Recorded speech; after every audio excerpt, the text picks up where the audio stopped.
Everything I won't be buying in 2026. You guys loved this video last year, so let's do it again. Number one, I feel so passionately about this, and that's placeholders. This kind of goes with the line, buy it nice or buy it twice. I think I always do this. I'll give myself like a day on eBay if I don't know I'm going to the thrift anytime soon. And at the end of the day, I'll buy like the best one I found of whatever I'm looking for. I'll think like, okay, well, I know I could sell this if I find a better one down the line. But sometimes wearing that piece that isn't necessarily perfect makes me think I don't like the piece as a whole. So I know at one point I had like this little poncho, and it was just the first one I found on Whatnot. And I bought it and I never wore it, and I thought I just didn't like ponchos. And I never let myself buy another one that I thought I'd like better because I already had one. And then finally I got rid of the first one, got the second one, and realized like I love it. So next thing I will not be buying in 2026 are books. I am so bad at like waiting for my Libby app. I have a Kindle and I have a library card and then a Libby app, so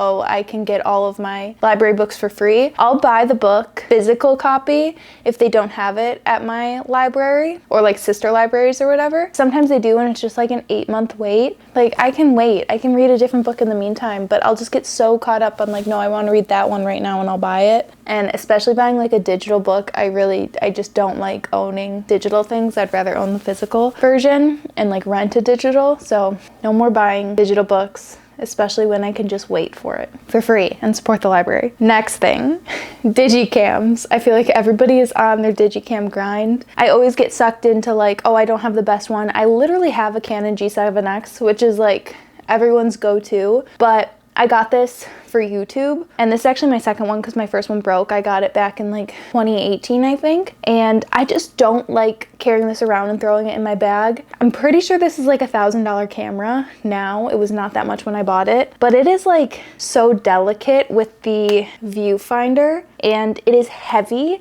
and I just don't understand how people carry this around like nothing. I did bring it to like Disney because I didn't have my other digi camera, but like it's not like this takes my favorite photos in the world. I just like flash photos on a digicam. I had this one before and it actually broke, and this was the reason that I kept buying other ones and like looking for basically this, but just none of them were as small and compact as this. This is my favorite. It is a Samsung camera. I could never find this, and that's why I never repurchased it, but I ended up finding one on eBay. I literally searched Samsung zoom lens and found it. This is what it looks like if you want to like look for it. This was $70. I'm so much more comfortable throwing this in my bag. So thin. My other one broke that my brother's girlfriend gave to me, and I just had to replace it also because if she ever wanted it back, I was like, you can have it. So there's this. And then my other digicam is this Olympus one that I recently posted pictures of, or from. I got this as an estate sale for 25 cents, and I got this in the summer, and it never worked. And then my brother was like, just order a new battery, and I didn't even know you could do that. So he went on Amazon and ordered me a new battery, and now it works perfectly, and it's so good. And again, this one's a little bit more thick where like I keep it around the house. This one goes in my bag, and this is literally like a YouTube camera for me. I do not need another digicam, and I don't need anyone to tell me like, this is the best digicam, you need the Nikon, you need the Sony, you need the Canon. Like, I'm so happy with what I've got. Truly, I think any digicam works if you use it, can bring it around, are comfortable using it, you're not scared to use it, you don't have to like mess with the settings, it's quick, it's accessible. You don't need the G7X. Next thing is kind of the same realm, and that's a video camera. I feel like for a while I got really sucked into video cameras, and I realize now that I just basically need this quality. I don't need anything more for my channel. I'm not making like cinematography.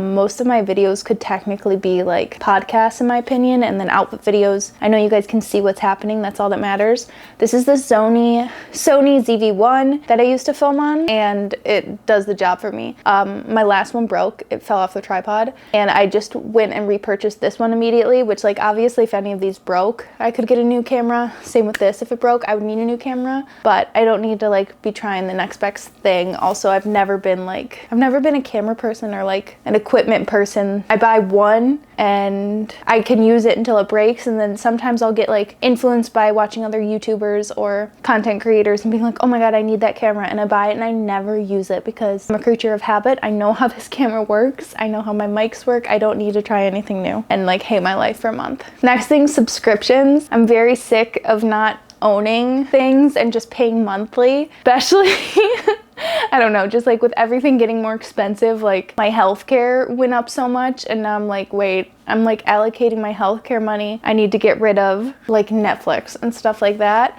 We have a little like DVD VHS player in my house, and it was mostly for my daughter, these VHS tapes, but then I got like the Lizzie McGuire movie, I got a bunch of these old Mary-Kate and Ashley movies that I loved, and now having the DVD side, because we used to only have a VHS TV in my house, in my daughter's room. There's a lot more TV shows and stuff that I could watch on DVD. I also just like so badly wish that my car had like a CD player and I could put CDs in. I wasn't going to talk about this yet because it's only been a week, but I recently switched to a flip phone, and it's made me have to get so much like physical media in different ways. And especially now, like when I go out of the house, I have my Digicam, my flip phone, and my Kindle, and I'm like, is this really worth it? But it is. I feel like I'm so much less addicted to my phone, and my phone has always just felt like work to me being a content creator, so I feel a lot less stressed, more present. There's really nothing else to say about the little phone. Okay.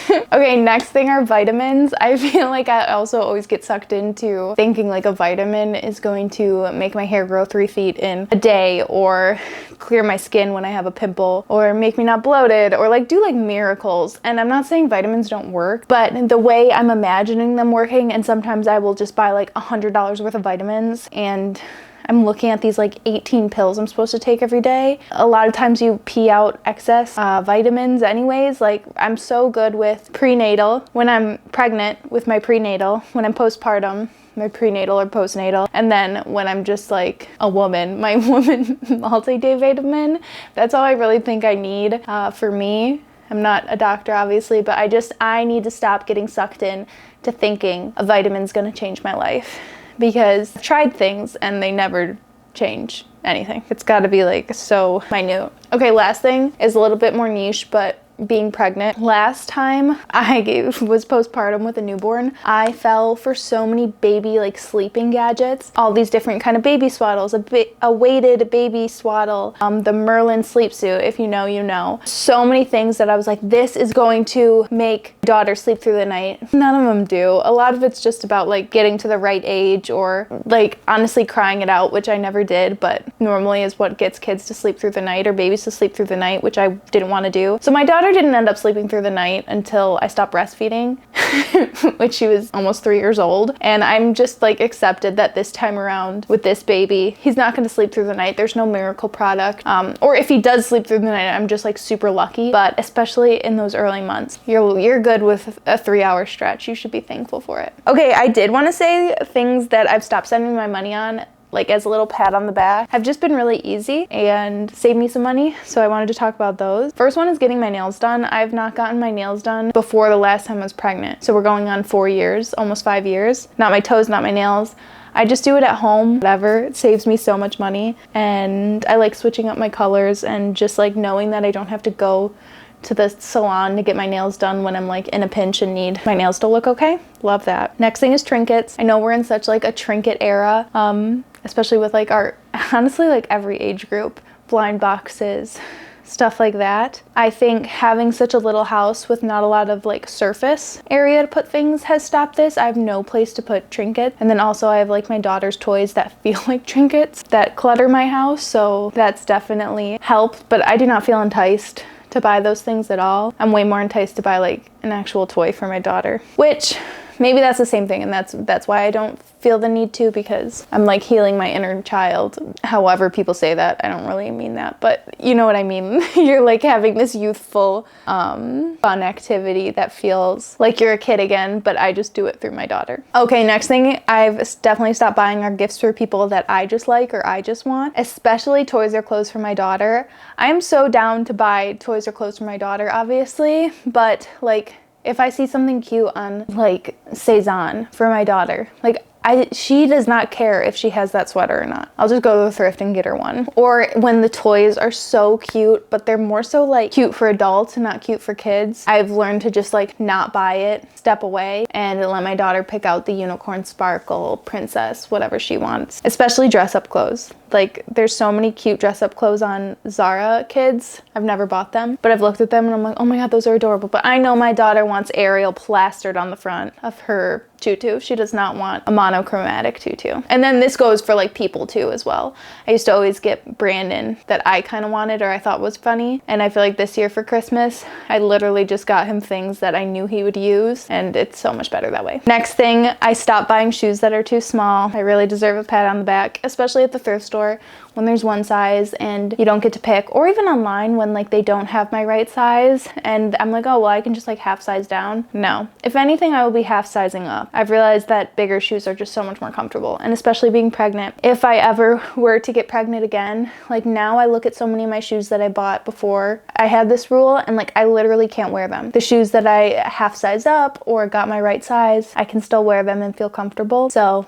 I like to not lose everything when I'm pregnant. So yeah, no shoes that are too small. Thrift items that are damaged or not perfect, I always think I can fix it, or I don't really care because the piece is so cute. I end up caring. Don't buy it. Clothes I'm not comfortable in, I definitely don't buy these anymore. I feel like, no, I don't. I don't know why. I'm just so much better about really knowing what I'm gonna wear now. Whether it's like an extravagant piece or a piece that is like too short or too tight or too revealing for what I'm comfortable in, I just don't buy it anymore. Hair care and hair gadgets I don't buy anymore. This might have to do with the fact that I've had a pixie for the past year and a half and now my hair is like super short. But yeah, I feel like I kind of just don't fall for them, and I kind of know that whatever shampoo and conditioner I have with like the hair I have, it works. That's all I need. I guess I did fall for the Mason Pearson brush though for my daughter, and it worked. It's upsetting. But she got the child size. They had it on like QVC for like $50. It was insane. So, and then in beauty, I'm also just like, I don't wear makeup like I used to. I used to be so into skincare because I had such bad acne. And I think I just kind of grew out of it. It really was hormonal and puberty acne. So now I truly don't care. I'll just use a lotion that moisturizes my skin in any face wash and I'm good to go. So I'll always use whatever comes in the mail. Even for like makeup, I like don't have anything that I'm like loyal to, any product. And I definitely don't care to try new things with makeup. And the last thing that I've gotten better at buying, which is kind of funny because this also goes into something I want to start buying, is athleisure. I literally stopped buying athleisure altogether. I don't count sweatpants as athleisure. I count like leggings, sports bras, workout tops. And I've gotten so good about not spending my money on this. I have nothing. And I go to ballet now once a week, and before I was pregnant I was going like twice a week, and I wouldn't have clothes to wear, and I don't love wearing a leotard and tight to ballet. I'd rather dress in more athletic wear, so I need to start spending my money on this, which is just a funny one that I got too good at never buying it. That's it for this video. I hope you guys enjoyed it. Let me know what you don't want to spend your money on this year in the comments below. I'm always so curious, and I'll see you guys in a few days. I love you. Happy New Year. Bye.